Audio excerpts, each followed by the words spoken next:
नमस्कार दोस्तों, कैसे हैं आप लोग। बात करेंगे हम सुजलॉन एनर्जी की। सुजलॉन एनर्जी के अंदर आज 5% की गिरावट लगी है, लोअर सर्किट लगी है। कारण क्या रहा, असली वजह हम इस वीडियो में समझने वाले हैं। बिल्कुल भी बहुत ज़्यादा परेशान होने की ज़रूरत नहीं है। क्या कुछ पूरा मामला है, समझेंगे जानेंगे इस वीडियो में। रिक्वेस्ट रहेगी, वीडियो अच्छी लगे तो लाइक करके हमें मोटिवेट ज़रूर करें। चैनल को सब्सक्राइब कर ले ज़बरदस्त जेन्युइन इन्फॉर्मेशन के लिए।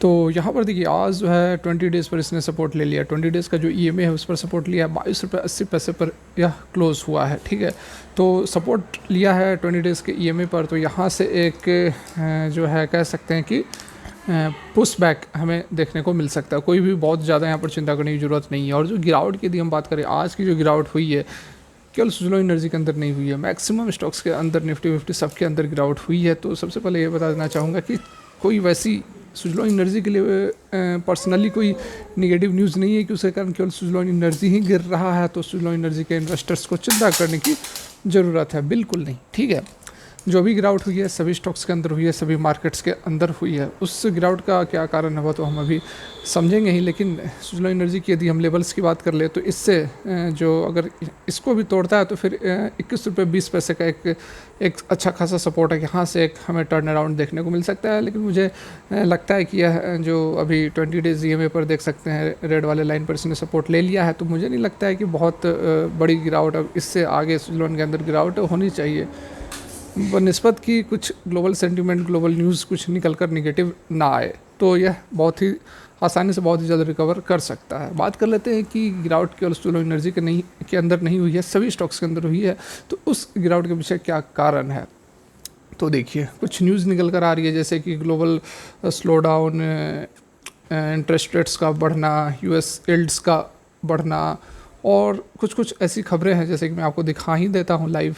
जैसे कि आप यहाँ पर देख भी सकते हैं, जो 2-3 कारण बताए जा रहे हैं जो गिरावट हुई है उसके पीछे की जो कारण है। जैसे कि आप यहाँ पर देख सकते हैं, on going risk of inflation, ठीक है, महंगाई का डर है, एलिवेटेड इंटरेस्ट रेट्स का डर है, ग्लोबल इकोनॉमिक स्लो डाउन, ठीक है, and continual increase in the dollar index and US treasury yield refuse to fade away.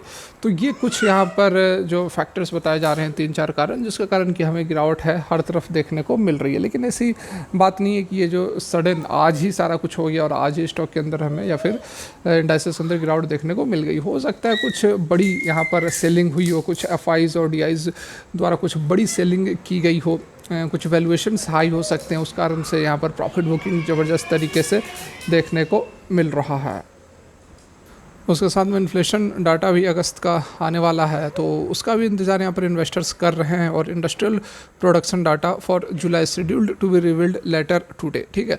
तो ये सारी जो डाटाज हैं उसका लोग यहाँ पर इंतज़ार कर रहे हैं।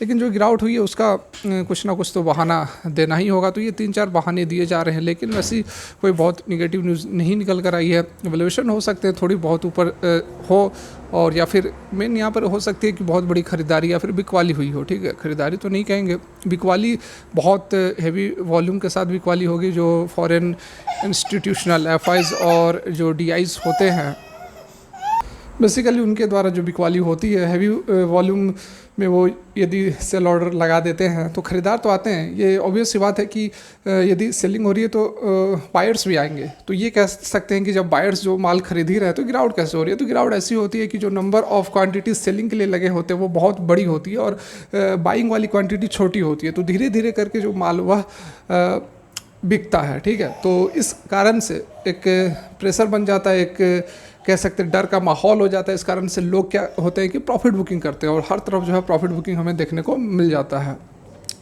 तो बहुत ही जल्द ये जो प्रॉफिट बुकिंग है वो समाप्त भी हो सकती है। कल के कल, परसों के परसों हमें फिर से एक तेज़ी देखने को मिल सकती है। हर एक स्टॉक्स के अंदर यह तेज़ी हमें देखने को मिल सकती है। कोई बहुत बड़ा यहाँ पर चौंकने वाली बात या फिर कोई बहुत वैसी कोई इंसिडेंट या फिर कोई न्यूज़ निकल कर नहीं आई है जिससे कि आपको घबराने की ज़रूरत हो। ठीक है, IRFC वगैरह या फिर रेलवे स्टॉक्स के लिए एक दिन पहले ज़बरदस्त तेज़ी आई, एक दिन बाद ही ज़बरदस्त गिरावट आ रही है। तो ऐसी कोई नई न्यूज़ होती है कि एक दिन में ही सारा का सारा जो है टर्न अराउंड या फिर यू टर्न ले ले। ठीक है, बिल्कुल भी पैनिक में आने की, बिल्कुल भी चिंता करने की ज़रूरत नहीं है।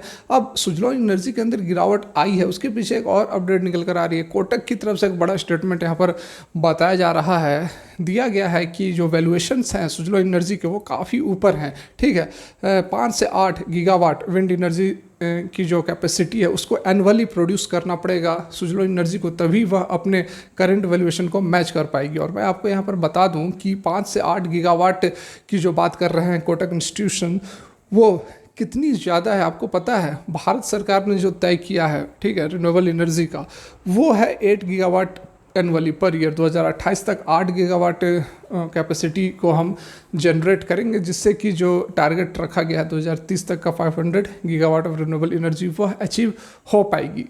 तब जब हम 8 गीगावाट ऑफ विंड एनर्जी ने रिन्यूएबल एनर्जी को इंस्टॉल करेंगे या फिर उसको प्रोड्यूस करेंगे। और केवल सुजलॉन एनर्जी के हवाले से यहाँ पर बताया जा रहा है कि सुजलॉन एनर्जी को 5 से 8 gigawatt of wind energy capacity per year generate करना पड़ेगा, तभी यह करंट वैल्यूएशंस को मैच कर पाएगी, ऐसा कोटक इंस्टीट्यूशन का कहना है। तो भाई ये तो पॉसिबल ही नहीं है। जितना ऑल ओवर, देखिए मैं आपको दिखा भी देता हूँ कि कुछ लोगों को लगे कि नहीं मैं ऐसी बातें बना रहा हूँ, तो आपको मैं फैक्ट भी यहाँ पर जो स्टेटमेंट निकल कर आए हैं उसको ऑफिशियली भी यहाँ पर दिखा देता हूँ। तो यहाँ पर आप देख सकते हैं, जैसे कि मैंने अभी आपको बताया कोटक का क्या कहना है।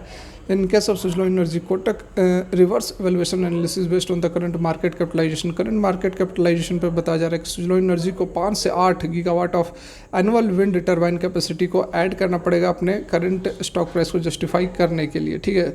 और बता रहा है कि 33% मार्केट शेयर है, तो अभी अपने मार्केट शेयर को और भी बढ़ाना पड़ेगा, ठीक है। यहाँ पर देखें 5 से 8 gigawatt of annual wind energy capacity को बता रहा है। और यहाँ पर एक चीज़ और आप देख लें कि गवर्नमेंट ने क्या सेट किया है target, adding of 8 gigawatt of wind capacity annually until financial year 2030।